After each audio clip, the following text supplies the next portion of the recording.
Between 2010 and 2012, the IRS asked Tea Party groups a whole lot of questions. As admitted by the IRS, and as detailed in a forthcoming Inspector General report, the agency targeted conservative organizations seeking tax-exempt status for issue advocacy, a standard practice for political groups that aren't mainly about elections. The IRS sent long questionnaires to the organizations, and documents obtained by ABC News show that the questions were extensive. The Richmond Tea Party, for instance, was asked 17 detailed questions in 2010, and 12 more, with lots of deleted sub-questions, in 2012. Other groups were asked about 30 questions in one letter, and most of the letters were similar, with some specific, quirky questions added or subtracted. The Liberty Township Tea Party in Ohio got it worst, as the IRS asked about its relationship with the Cincinnati area Tea Party organizer and with a local group.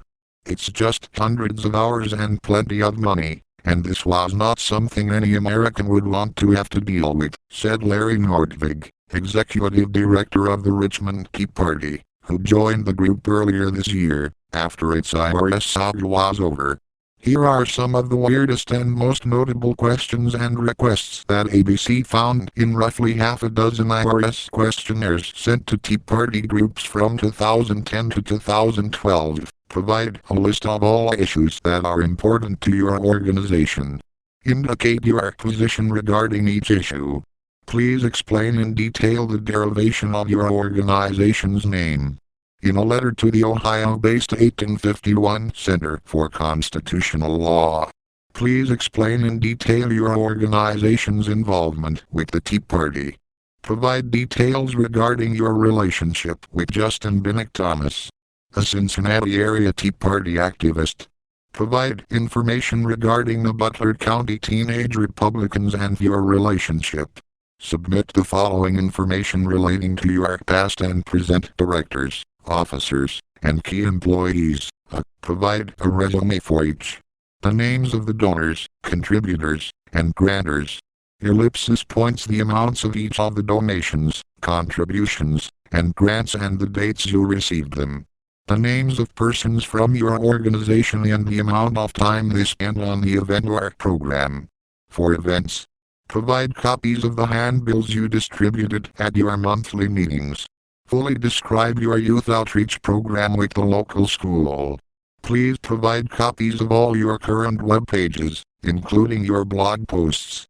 Please provide copies of all of your newsletters, bulletins, flyers, newsletters or any other media or literature you have disseminated to your members or others. Please provide copies of stories and articles that have been published about you. Are you on Facebook or other social networking sites? If yes, provide copies of these pages. Provide copies of the agendas and minutes of your board meetings and, if applicable, membership meetings, including a description of legislative and electoral issues discussed, and whether candidates for political office were invited to address the meeting. Do your issue-related advocacy communications compare to the positions of candidates or slates of candidates in these issues with your positions? Provide copies of these communications. What percentage do these constitute of your issue-related advocacy communications? Do you have a close relationship with any candidate for political office or political party? If so, describe fully the nature of that relationship. Apart from your responses to the preceding, estimate the percentage of your time and what percentage of your resources you will devote to activities in the 2012 election cycle, in which you will explicitly or implicitly support or oppose a candidate, candidates or slates of candidates, for public office.